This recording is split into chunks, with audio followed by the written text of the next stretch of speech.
Salut, c'est Arkivana, on est à la Polylan et je suis avec Torix, fondateur de Qualitas Helvetica, qui va pouvoir nous parler un peu de son parcours à la Polylan jusqu'à maintenant. Alors, comment ça se passe la LAN? On est samedi là, il y a eu les poules hier, qu'est-ce qui s'est passé? Nos différents joueurs ont plutôt bien performé. Après, moi, je suis membre aussi d'une équipe Counter-Strike. Nous, on a un petit peu moins bien réussi. Place après aux meilleurs joueurs. On est sur Hearthstone, League of Legends et Counter-Strike. Counter-Strike continue sa lancée. Ils sont actuellement en quart de finale du tournoi Elite. League of Legends ne s'est pas réveillé.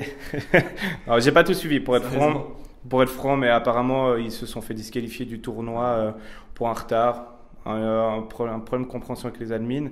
Du coup, ils sont actuellement dans le loser bracket qui s'appelle le survival bracket. Ok. Un peu un petit nom comme ça. Et notre nouveau joueur Hearthstone, Bozo, est actuellement au quart de finale. Ok.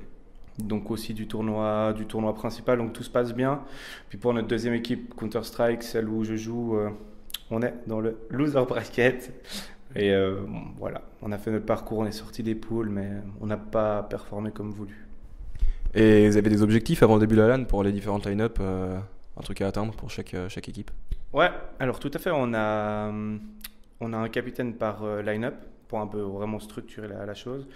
Et chaque capitaine ont défini leur propre objectif. Donc là, ça, faudra plutôt voir avec eux. Moi, pour être franc, je vais pas un peu faire stalker. Alors, vous voulez faire quoi? Juste pour après les taper dessus? Non, chacun gère son business. Je sais qu'il y en a qui ont des objectifs élevés, vu leur expérience et puis leurs anciens résultats. D'autres un peu moins. Nous, c'était sortir des poules. On a réussi notre LAN. Mais c'est ça. Mais sinon, non, chaque capitaine a leur objectif. Et sinon, au niveau de l'ambiance, tu trouves que ça se passe bien, la Polylan, l'orga, tout ça, ça joue? Pour être franc, j'avais un peu peur. C'est quelque chose que j'ai toujours assumé. J'avais un peu peur de l'organisation. On a eu des petits soucis de communication, notamment pour les placements, notamment pour des aspects organisationnels, etc. C'était assez compliqué. Donc je me suis dit, où est-ce qu'on va débarquer? Le tournoi CSGO a eu d'énormes retards. Mais ils ont assez bien réagi, ils ont assez bien communiqué en disant voilà, on va mettre ça en place. Et le tournoi se passera bien. Donc, de ce côté-là, ça va. Le staff est comme toujours accueillant. Ça, il n'y a rien à dire. Tout le monde est motivé. On voit les admins, on a envie de prendre leur place pour qu'ils aillent un peu dormir parce qu'on voit plus la LAN avance, plus leur tête descend. Ils s'endorment un peu sur le clavier. Mais sinon, bonne ambiance. Puis ça fait toujours plaisir de rencontrer d'autres teams avec qui on collabore régulièrement, que ce soit Remedy Gaming, Red Instinct, puis maintenant vous aussi, vous venez nous voir, c'est sympa. Ouais. Puis j'oublie certainement d'autres teams que je salue. Non, mais voilà, mais c'est. Ils seront contents. Non, mais c'est sympa de croiser tout le monde, à part via un écran, puis surtout de retrouver toute la team au complet. Forcément, on passe de bons moments. Ouais. Ok. On va rassembler sur Hearthstone aussi. Est-ce que tu pourrais me relater un peu leur parcours là-bas?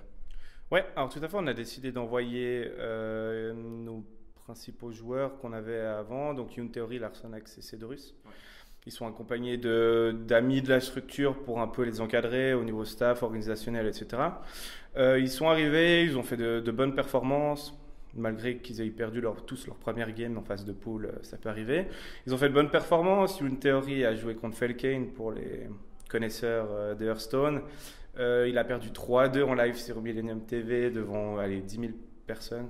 Ouais. À vérifier, j'exagère peut-être le chiffre. Donc c'était vraiment sympa, on les a suivis à distance malheureusement pour eux, mais c'était cool de les voir avancer. Mais par contre, à l'heure d'aujourd'hui, minute près, je crois qu'ils sont tous éliminés. Le niveau est, c'est la Gamer Assembly, est gigantesque. Et puis on connaît Hearthstone, c'est un jeu de chance, et les misplays là-bas, ça n'existe pas vraiment. Je te dis qu'on a un seul joueur Hearthstone ici, comme j'ai pu le dire avant, et lui, tout se passe pour le mieux. Alors après, je ne suis pas un grand connaisseur d'Hearthstone, mais je pense que le niveau est quand même moins élevé ici qu'à la Gamer Assembly. Ouais, pas forcément en termes de plays, mais en termes de choix de deck, de stratégie. C'est pour ça que tu as voulu envoyer les joueurs à la Gamer Assembly plutôt que les faire venir jouer ici, ou c'était leur décision? C'était leur décision à la base. Ils m'ont dit on vient pas à la Poly. Pour nous, c'était Polylan, c'est quand même un rendez-vous. Ouais. C'est là qu'on a eu l'idée de Qualitas Helvetica, donc c'est un peu emblématique, j'ai envie de dire. Et ils m'ont dit non, on n'a vraiment pas envie de venir là. Le niveau est pas forcément motivant à performer. Et pour eux, aller avec tout le gratin francophone à la Gamer Assembly et puis se frotter à des talks, des marmottes, des Felkane, Ça forcément. fait l'expérience aussi. Ouais, ils appellent ça la hype, mais c'est exactement ça. Donc, on a dit, ok, on vous verra pas, mais on vous encouragera à distance. Cool. Et écoute, merci pour l'interview et puis on se retrouve plus tard. Ouais, merci à toi, à la prochaine. Ciao, ciao. Ciao.